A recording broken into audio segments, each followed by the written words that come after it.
हरे कृष्ण दंडवत प्रणाम। भगवत गीता के अध्याय 4 के श्लोक संख्या 41 के बारे में विचार। ओम अज्ञान तिमिरांधस्य ज्ञानांजन शलाकया चक्षुरुन्मिलितं येन तस्मै श्री गुरुवे नमो विष्णुपादा कृष्ण प्रेष्ठाय भूतले श्रीमते भक्ति वेदांत स्वामी नामिने नमस्ते सरस्वते देव गौरवाणी प्रचारणे निर्विशेषा शून्यवादी पाश्चात्य देशतारिणे। जय श्री कृष्ण चैतन्य प्रभु नित्यानंद श्री अद्वैत गदाधर श्रीवासदि गौरभक्त। हरे कृष्ण कृष्ण कृष्ण हरे हरे, हरे राम राम राम हरे। श्लोक संख्या 41। योग सन्नस्त कर्माणम ज्ञान सच्छिन्न संशय आत्मवंतम न कर्माणि निबध्नन्ति धनंजय। यानी जो व्यक्ति अपने कर्म फलों का परित्याग करते हुए भक्ति करता है और जिसके संशय दिव्य ज्ञान द्वारा विनष्ट हो चुके हैं, वही वास्तव में आत्म परायण है। हे धनंजय, वह कर्मों के बंधन से नहीं बनता। अब जो मनुष्य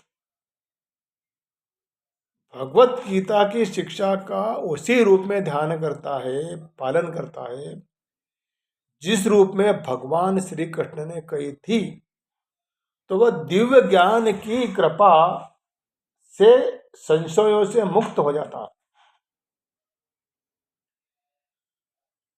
और पूर्णतः कृष्ण भावना भावित होने के कारण उसे श्री भगवान के अंश रूप में अपने स्वरूप का ज्ञान पहले ही हो जाता है। अतः निस्संदेह वह कर्म बंधन से मुक्त है। अब इसमें एक शब्द आता है योग संन्यस्त कर्माणम,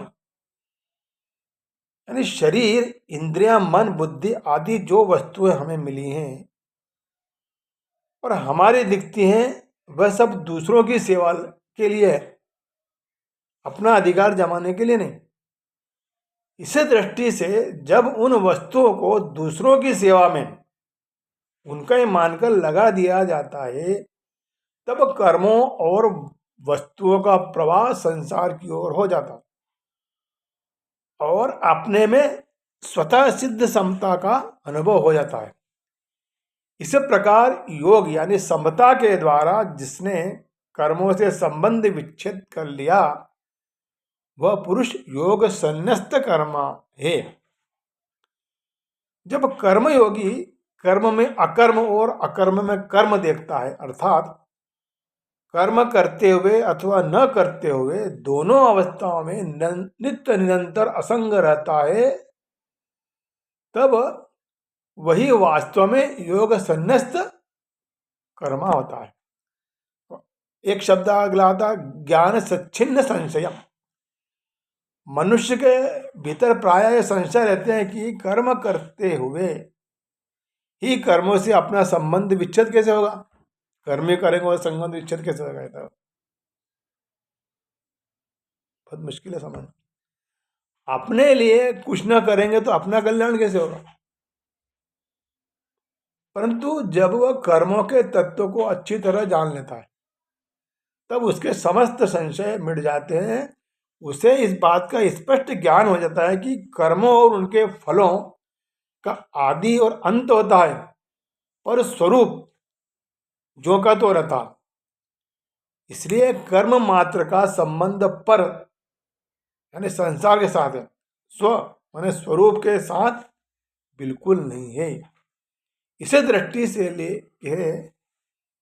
अपने लिए कर्म करने से कर्मों के साथ संबंध जुड़ जाता है और निष्काम पूर्वक कर्म करने से केवल दूसरों के लिए कर्म करने से संबंधों में कर्मों से संबंध विच्छेद हो जाता है। इससे सिद्ध होता है कि अपना कल्याण दूसरों के लिए कर्म करने से होता है। अपने लिए कर्म करेंगे तो अपना कल्याण नहीं होगा, दूसरों के लिए कर्म करेंगे तो अपना कल्याण होगा। अब अगला एक शब्द आता, आत्मवंतम।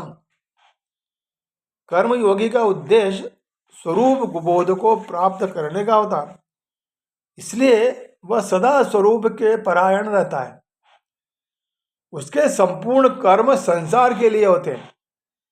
सेवा तो स्वरूप से ही दूसरों के लिए होता है।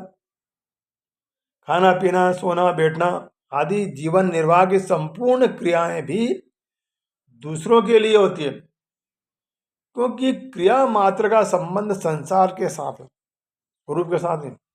न कर्माणि निबंधन्ति, अपने लिए कोई भी कर्म न करने से कर्मयोगी का संपूर्ण कर्मों से संबंध विच्छेद हो जाता है, अर्थात वह सदा के लिए संसार बंधन से मुक्त हो जाता है। अब कर्म स्वरूप से बंधन कारक है ही नहीं। कर्मों में फल इच्छा, ममता, आसक्ति और कर्तृत्व का अभिमान ही बांधने वाला होता है। अब इस श्लोक से हम इस निष्कर्ष पर पहुंचते हैं कि पूर्णतः कृष्ण भावना भावित होने के कारण मनुष्य को अपने स्वरूप का ज्ञान हो जाता है, अतः वह कर्म बंधन से ऑटोमेटिकली मुक्त हो जाता है। हरे कृष्णा, दंड।